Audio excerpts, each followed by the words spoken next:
Good morning all of student. Online class में आपका स्वागत है। देखिए, पिछले वीडियो में हमने आपको एल्डिहाइड के भौतिक गुण तक बताया था। आज इस वीडियो में हम आपको एल्डिहाइड के सामान्य रासायनिक गुणधर्म के बारे में बताएंगे। इसमें सबसे पहले हमने आपके सामने लिखा है कार्बोनिल समूह की प्रकृति। कहने का मतलब कार्बोनिल समूह की प्रकृति कैसे होती है। तो सभी लोग जानते हैं कि एल्डिहाइड और कीटोन दोनों में कार्बोनिल समूह पाया जाता है। कार्बोनिल समूह का मतलब C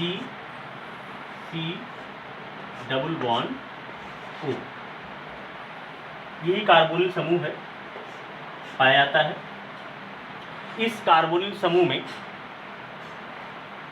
C double bond O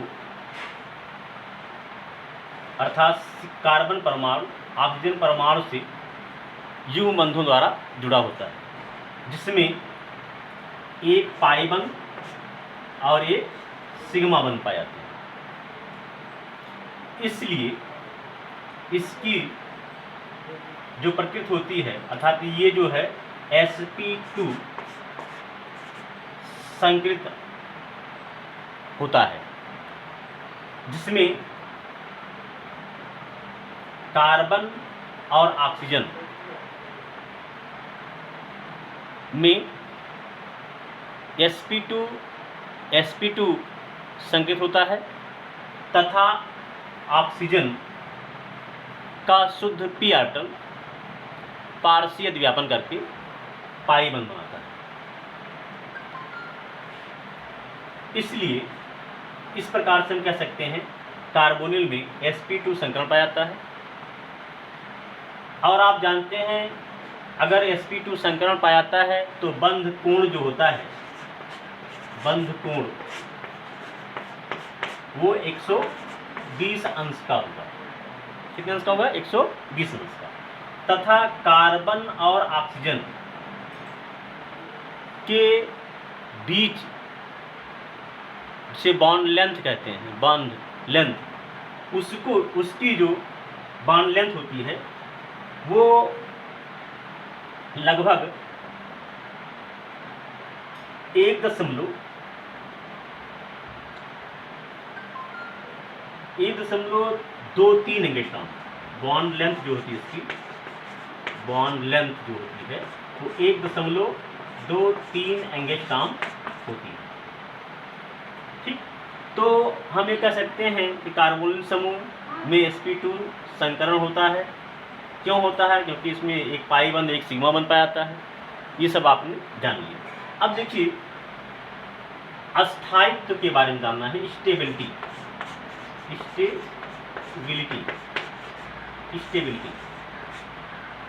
carbonyl समूह अर्थात C डबल बॉन्ड O का जो अस्थायित्व होता है वो जो है एल्डिहाइडों की अपेक्षा कीटोनों का अस्थायित्व जो है थोड़ा अधिक होता है। वो भी ऐसे कीटोन का जो एक दूसरे के समअवयवी होते हैं, जैसे CH3 CH2 CHO, इसका नाम है प्रोपेनल, नाम है इसका प्रोपेनल। इसी प्रकार से CH3 single bond C double bond O bond CH2, ये एसीटोन है, एसीटोन। इन दोनों का अगर समअवयवी रूप एक जैसा है अर्थात इनके अणुसूत्र समान क्यों? क्योंकि इनमें 3 कार्बन, दोनों में 3 कार्बन है और 6 हाइड्रोजन और 1 ऑक्सीजन, दोनों का अणुसूत्र एक जैसा है, तो ये एक दूसरे के समअवयवी रूप हो। इसमें अगर हम पूछे स्टेबिलिटी किसकी अधिक होगी, तो स्टेबिलिटी इसमें कीटोन की सबसे अधिक होगी एल्डिहाइड के अपेक्षा। तो हम ये कह सकते हैं कि अगर एल्डिहाइड और कीटोन दोनों हैं, लेकिन कैसे हों? एक दूसरे के समअवयवी रूप में हो। एक दूसरे के समअवयवी रूप मतलब जिनके अणुसूत्र एक जैसे हैं, समअवयवी रूप होते हैं। तो उनमें अगर स्टेबिलिटी की तुलना की जाएगी तो सबसे अधिक स्टेबिलिटी हुई किसकी? कीटोन, और उसके बाद एल्डिहाइड की। क्यों? क्योंकि उसमें जो एल्किल समूह है वो अधिक है, इसलिए जो है इसमें इसकी जो क्रिया स्टेबिलिटी होती है वो अधिक होती है। फिर आगे आपको बताना है कि ये दो चीज़ें हो गई। अब फिर उसके बाद आप जानते हैं कि एल्डिहाइड और कीटोन ये सभी जो हैं योगात्मक अभिक्रियाएं देती हैं, अर्थात जितने भी कार्बोनिल समूह युक्त यौगिक होते हैं वो जो है क्रियात्मक वो योगात्मक अभिक्रियाएं देती हैं। इसमें सबसे पहले आपको हम बताएंगे योगात्मक अभिक्रिया के बारे में। तो फिर डालेंगे आप योगात्मक अभिक्रिया, योगात्मक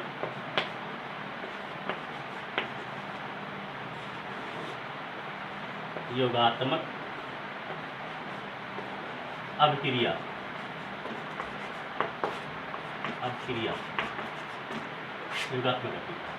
योगात्मक अभिक्रिया में आप देखेंगे सबसे पहले हाइड्रोजन साइनाइड का योग करा रहे हैं। तो किसी भी कार्बोनिल समूह युक्त यौगिक का जब हाइड्रोजन साइनाइड के साथ योग होता है तो साइनोहाइड्रिन बनता है। अब वो एल्डिहाइड चाहे जो हो, चाहे फॉर्मल्डिहाइड लिया जाए, चाहे एस्टल्डिहाइड लिया जाए या एसीटोन लिया जाए, जो भी कार्बोनिल समूह है तो कैसा बनता है, साइनोहाइड्रिन बनता है। जैसे देखिए ये है C+O, ये कार्बोनिल समूह है, इसमें मैंने हाइड्रोजन साइनाइड का योग कर दिया HCN का, तो बना साइनोहाइड्रिन। ये हुए ये C, ये कहते हैं हम साइनोहाइड्रिन,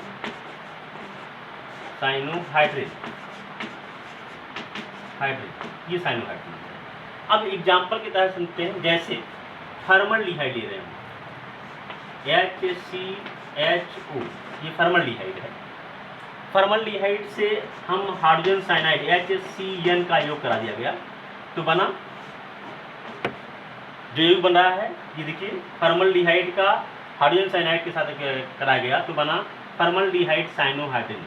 ये बन जाएगा फॉर्मल्डिहाइड साइनोहाइड्रिन। ये देखिए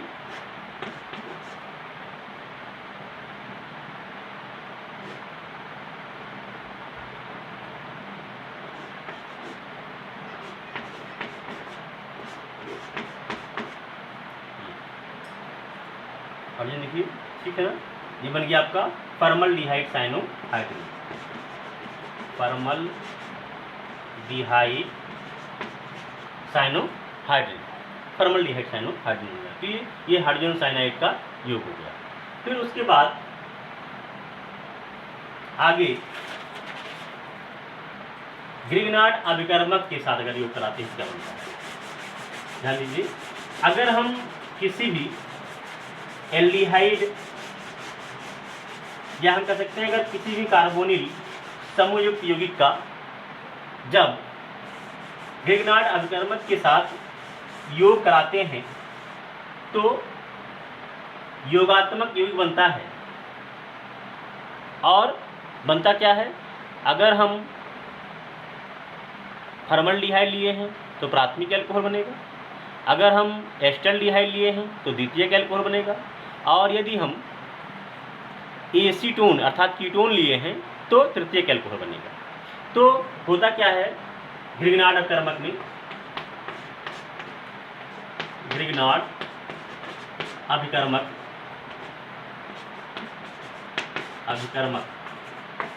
इसको हम कह सकते हैं RMgX, ये ग्रिग्नार्ड अभिकर्मक। किसी भी ग्रिग्नार्ड अभिकर्मक को जब कार्बोनिल समूह, जैसे हमने लिखा किसी भी ग्रिग्नार्ड अभिकर्मक को जब कार्बोनिल समूह के साथ अभिक्रिया कराते हैं और उसका जलपटन भी कराते हैं तो उसके फलस्वरूप प्राथमिक, द्वितीयक और तृतीयक अल्कोहल बनता है। जैसे हम ले रहे हैं फॉर्मल्डिहाइड देखिए HCHO, ये हमने कहा कि फॉर्मल्डिहाइड ले रहे हैं, ये CH3 MgI है, ये ग्रिग्नार्ड अभिकर्मक है। इसका जब अपक्रिया कराया गया तो बना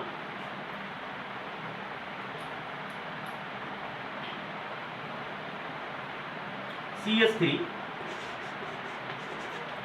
single bond C single bond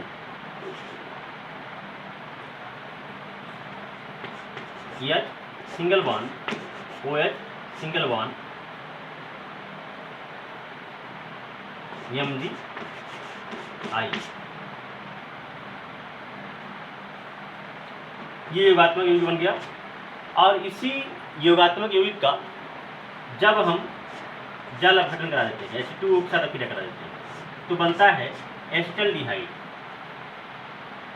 sorry ethyl alcohol CH3 single bond CH2OH। ये प्राथमिक अल्कोहल बन गया। और CH3 MgOH आई बन गया।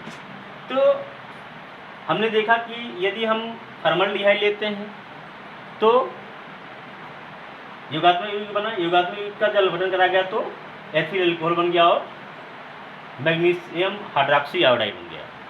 इसी प्रकार अगर हम एल्डिहाइड में एसिटल्डिहाइड ले लेते हैं, एसिटल्डिहाइड ले लेते हैं तो द्वितीयक अल्कोहल बनेगा, अर्थात आइसोप्रोपिल अल्कोहल बन जाएगा। यदि हम कीटोन ले लेते हैं तो तृतीयक अल्कोहल बनेगा।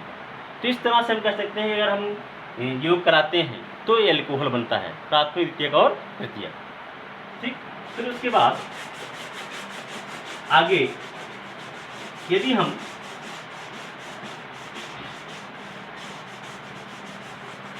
कार्बोनिल समूहयुक्त यौगिकों का ऑक्सीकरण, किसी भी कार्बोनिल समूहयुक्त यौगिक का अगर हम ऑक्सीकरण और अपचयन कराते हैं, तो अगर ऑक्सीकरण कराते हैं तो कार्बोक्सिलिक अम्ल बनेगा, और यदि अपचयन कराते हैं तो एल्कोहल बनेगा। देखिए, कार्बोनिल समूह में अगर हम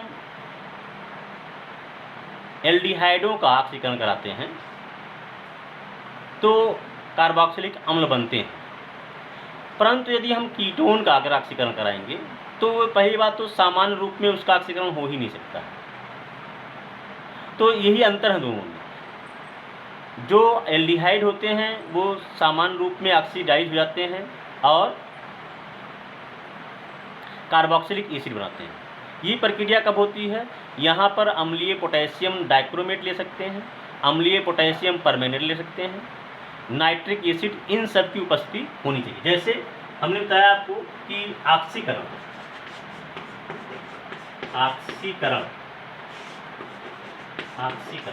अब देखिए, जैसे हम ले रहे हैं ऑक्सीकरण में फॉर्मल्डिहाइड HCHO, इसका हमने करा दिया ऑक्सीडेशन इन प्रेजेंस ऑफ, हमने बताया अभी K2Cl2O7 किस रूप में होना चाहिए? अम्लीय माध्यम में, अम्लीय माध्यम। तो बना HCOO, ये फॉर्मिक एसिड हो गया, फॉर्मिक एसिड। तो किसी भी अगर हम एल्डिहाइड का, चाहे वो एस्टल्डिहाइड लेंगे तो एस्टिक एसिड बन जाएगा, अगर हम फॉर्मल्डिहाइड लेंगे तो फॉर्मिक एसिड बन जाएगा, ऑक्सीडेशन होता है तो। और यदि हम लिथियम एल्युमिनियम ऑक्सीकरण के आधार पर अगर हम अपचयन करा दें तब देखिए क्या बनेगा।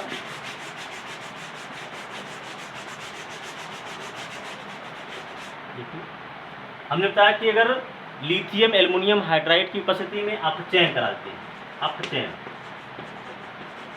चाहे लिथियम एल्युमिनियम हाइड्राइड ले लिया या sodium borohydride. Lithium aluminium hydride का सूत्र है LiAlH4, lithium aluminium hydride, sodium borohydride NaBH4, या निकिल ले लेते हैं, निकिल की उपस्थिति में या प्लेटिनम की उपस्थिति में अगर अपचयन कराते हैं तो एल्कोहल बनता है। जैसे देखेंगे, ये लिख रहे हैं हम CH3 सिंगल बॉन्ड CHO, हमने कराया इसका अपचयन, किसकी उपस्थिति में? वही लिथियम एल्युमिनियम हाइड्राइड की उपस्थिति में। तो बन जाता है आप देखेंगे एथिल अल्कोहल हो जाएगा CH3 CH2OH। तो ये योग हो गया। यहाँ पर जो आगे 2 लिख देंगे, 2 हाइड्रोजन, ये बन गया एथिल अल्कोहल। ठीक, इस प्रकार से आज कुछ जो है आपको रासायनिक गुण के बारे में बताया गया। नेक्स्ट वीडियो में अभी इसके आगे जो भी और रासायनिक गुण हैं उसके बारे में आपको बताएंगे, और उस सब आपको इसके फलस्वरूप कुछ होमवर्क भी दिया जाएगा, लेकिन जब ये पूरा हो जाएगा तब। धन्यवाद।